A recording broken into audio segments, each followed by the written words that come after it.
She's beautiful, smart, a power wife, married to one of the hottest music producers around, and mother of two. Now, she could spend her time doing just about anything she wants to, but Erica Reid wants to inspire you and to help your children thrive.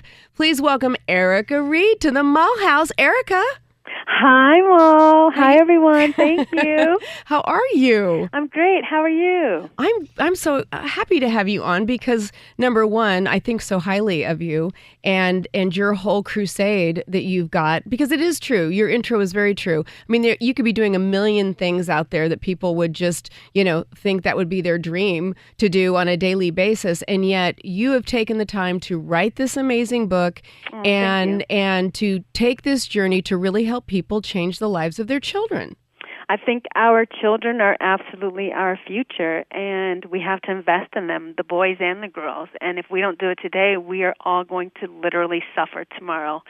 And the thriving child is really just about, providing the necessities out there and how we can get our children to thrive, whether you're dealing with food allergies, asthma, using your voice to advocate for your children at school, nurturing their spirit. There's so much information from recipes, you name it. So true. Now, tell me about your personal journey, really, that led you to write this book. I have two children, and they each had two different issues.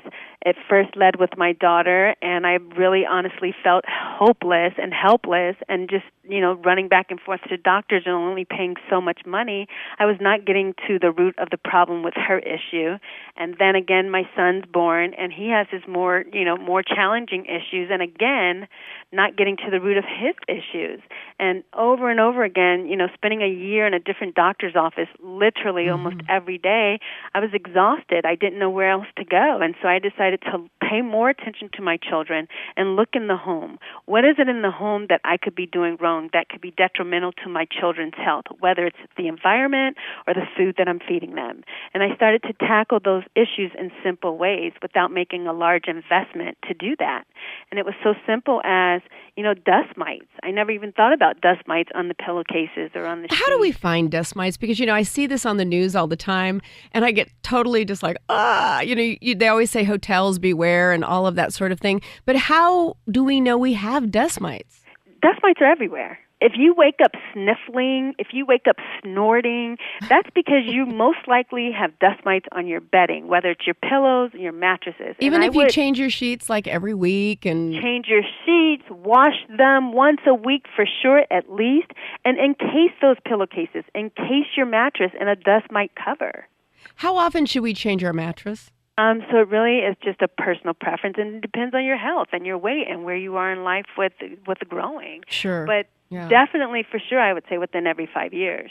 If you're just joining me, we're talking to Erica Reid, author of the must-have new book called The Thriving Child.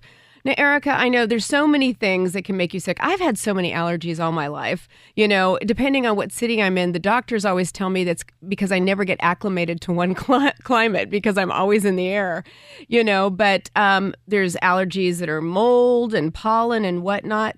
So where do you start?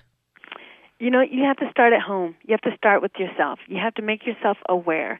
Be present and connected, whether it's yourself or your children. That's where you start. Start right in front of you. This information comes from the core. It doesn't take a rocket science.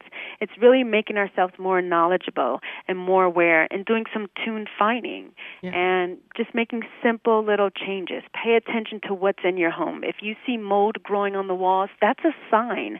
That is a sign to your health. That is a sign to your lungs. That is a sign to everything that you're possibly surrounding your loved ones with. No, that's so true. Now, do we go to the doctor? Do we start there? Do we get allergy tested? I mean, where do... it really depends. Environmental issues are different than food allergies. Food allergies and food sensitivities require different testing.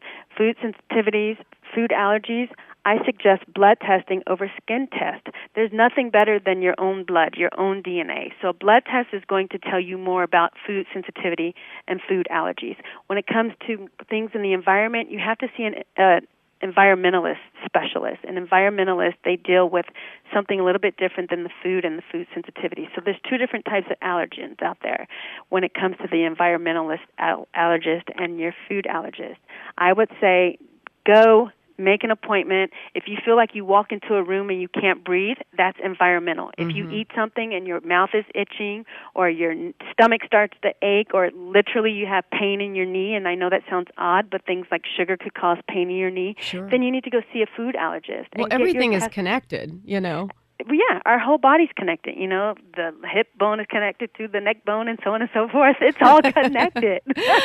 I remember that song. And I still sing it, and it's true.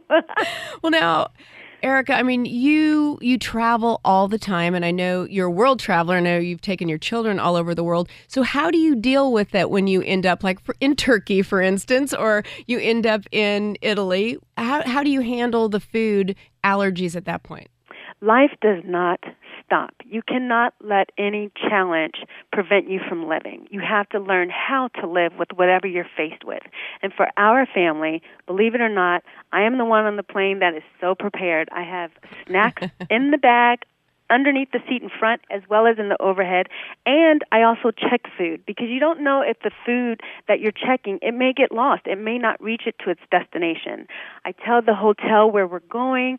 I make everyone in room service aware. And you know what? I've honestly had no real problems, I can honestly say, because you have to attack it like anything else in life. You have to be on it. And if you're on it and you're open and you communicate with the hotel establishments, room service, you know, wherever you are, make this a known part and how important it is that everyone has to, you know, do their part, it just makes a world of a difference. Sure. Well, I'm talking to Erica Reid, author of The Thriving Child. Erica, I mean, this is so interesting to me because, you know, I have suffered from allergies my entire life, you know, and still do from time to time. I wish I had known you sooner. I wish I had had this book because it could have probably changed my life and how I approach things. And Never I think, too late. No. Well, tell some of my listeners about how we can find you online because you do these amazing webisodes. And by the way, you are just so naturally gifted, and I think, you know, y'all are going to love watching Erica. Not only is she beautiful to watch, but she's so darn smart. Oh, Moll, stop. Well, no, it's true, and, you know, everyone's going to tune in. They want to see a beautiful woman, you know, cooking in the kitchen. There's nothing hotter than that. You know, and they will not be disappointed. But I love, like, your kale chips, for instance. That's one of my favorites, you know, and I think that's such a cool thing. But you're doing these great webisodes. How do they find you? Thank you. You know, it's really an extension of the book, but if you want to see more, please go to ericareidloveskids.com. Whether you are dealing with food allergies or not, if you're looking for restaurants possibly where you do have dietary restrictions, they may not be necessarily food allergens or a reaction of that sort, click on, after you go to ericareidloveskids.com, click on the allergy. You'll see a whole list of restaurants that I've included where my family and I have gone and we've ate safely. And I share that with so many of you out there. That's awesome. Because I know what it's like. I know what it's like to feel like you can't travel or you can't go anywhere because of what you're faced with. And you have to learn how to not let it get in the way. You have to learn how to embrace it. It is what it is. And you don't let it stop you. And so if you go to ericareidloveskids.com, there's an inspirational page, there's an allergy page, there's just so much informative information. And again, like the lovely Moll said, there's webisodes. There's webisodes for us moms out there that are striving to do better, you know, quick, easy, simple recipes. You don't want to do white, you know, flour pasta, but here's an alternative.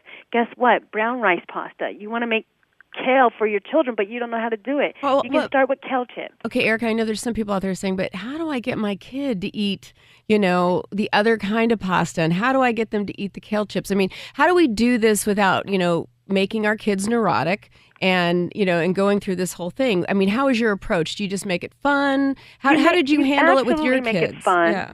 You absolutely make it fun. But more importantly, you have to remember, children are people, and they come with taste buds. You can't just present them with a tomato and make it a happy face with something else for the eyes and the nose and the mouth and not season it. Children have taste buds, so you have to make it fun, you have to make it appealing, and you have to make it taste good and not give up. It takes over 3 times to introduce a food. You know, Some say 50, some say 7. You have to figure out what works for your family and for your children. And remember, do not give up. You're trying something new, and you may present a battle with it, but don't give up. It's not an easy thing, but you take steps at a time, and each step gets you a little bit closer for whatever it is you're trying to achieve. Well, and I think, it's like you said, keep reintroducing. It's like some parents will just say, if they don't like it, they don't reintroduce it. And I think, in our house, we always had the rule, you got to try it at least 3 times. Yeah. That's exactly what I do. I say, you know what? Take one bite. And if you don't like it, at least you know you tried it. Because it's easy to judge. It's easy to look at that mushroom and say, gross, yuck, I don't want to eat that. But you find a way. In our home, what the trick was lemon. In order for me to help my children get to eating more vegetables, it was squeezing fresh lemon. They loved having that independency and that control of taking a lemon and literally just squeezing it and watching the juice come from the lemon onto their plate. Yeah. So you have to just play with things and don't get intimidated and support each other along the way and just don't give up. Whatever you do, don't give up. Well, I know so many of my listeners are dying to know. Now, how long have you been married to L.A.? We've been married almost 13 years. Wow. I mean, I think that's just so cool. And you guys make such a beautiful couple. Now, you are so brilliant. Most people would have thought that, LA, being in the music business wouldn't have such a smart, gorgeous wife. Thank you. No, Thank you. And I'm not a singer, and I had no interest. Never. That was never in my thing. Well, with all that you do, how do you do this? Because there's so many of us out there, wives and moms and whatnot, and we try to keep our marriages alive. And we're all about seduction here, as you know, and romance. And what is it that keeps you and LA going so strong? Well, I take wonderful tips from a woman named Moll Anderson, for instance. She has me having yellow tulips in my bedroom right now, and I am being so honest. I did not set that up. I really didn't. I was. You come along things along the way, of course, like anything else. Raising children, it presents itself with challenges, and so does marriage. It's a learning process, and there's no manual, there's no guide in how to be a wife. There's definitely no guide, no certificate in how to be a mother. Sure. It's one of those things that you just roll up your sleeves and you get in there and you make a commitment and you say you're going to do it. Right. And as long as you're being, treated properly and you're being the type of mother you chose to be and you're being the type of spouse that you deserve to be treated, you know that everything comes with work, and it's just about hanging in there and getting over those hurdles, because they will present itself. It doesn't matter if you're a wife or a mother or whatever. Hurdles present itself, and it's about getting over them. It's getting over those hurdles. Well, you are an inspiration, and your marriage is an inspiration, especially in the entertainment business. So I want to give you a big hats off and kudos to the two of you, and also for being such an amazing person. And if you haven't read it, you've got to go out and buy it. It's The Thriving Child. I mean, you can't not go pick up this book, because it will change your life and your children's lives. When we have happy children and healthy children, then we are moms without stress. It's really true. And we get more sleep. Oh, that's so true. And give us your website one more time. It's Erica Reid, REID, loves, LOVESKIDS.com. Erica Reid Loves Kids.com. Please come visit. I'd love to hear from you all. Absolutely. Well, Erica, thanks for being on. I hope you'll come back. I would love to. Thank you so much for having me, and thank you to all of you out there for listening. Our children come first, and they are our future. Thanks, Erica Reid, and go get that book, The Thriving Child.